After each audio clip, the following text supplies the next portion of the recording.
heavens, the earth, and all their vast array were finished. On the seventh day, God finished his work which he had done. And he rested on the seventh day from all his work which he had done. God blessed the seventh day and made it holy, because he rested in it from all his work of creation which he had done. This is the history of the generations of the heavens and of the earth when they were created, in the day that Yahweh, God made the earth and the heavens.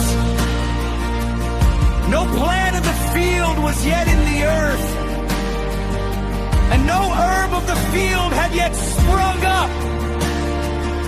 For Yahweh, God, had not caused it to rain on the earth. There was not a man to till the ground, but a mist went up from the earth and watered the whole surface of the ground. Yahweh, God, formed man from the dust of the ground and breathed into his nostrils the breath of life, and man became a living soul. Yahweh, God, planted a garden eastward in Eden, and there he put the man whom he had formed. Out of the ground, Yahweh God made every tree to grow that is pleasant to the sight and good for food, including the tree of life in the middle of the garden and the tree of the knowledge of good and evil.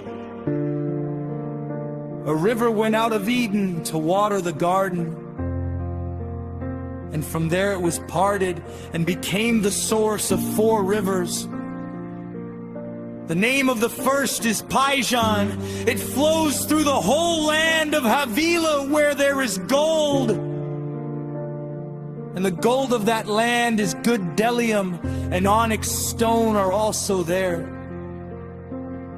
The name of the second river is Gun. It is the same river that flows through the whole land of Cush. The name of the third river is Hiddekel.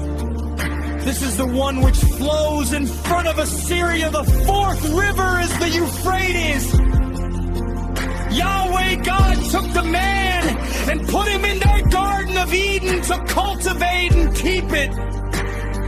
Yahweh God commanded the man, saying, "You may freely eat of every tree of the garden, but you shall not eat of the tree of the knowledge of good and evil, for in the day that you eat of it, you will surely die." Yahweh God said, "It is not good for the man to be alone. I will make him a helper comparable to him." Out of the ground, Yahweh God formed every animal of the field and every bird of the sky and brought them to the man to see what he would call them. Whatever the man called every living creature became its name. The man gave names to all livestock, and to the birds of the sky, and to every animal of the field. But for man, there was not found a helper comparable to him.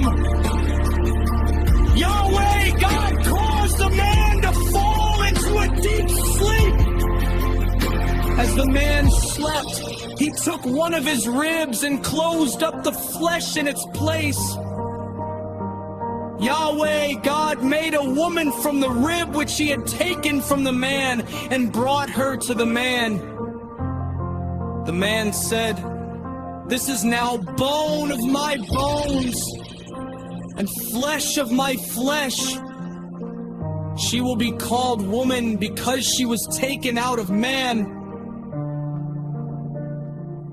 Therefore a man will leave his father and his mother and will join with his wife, and they will be one flesh."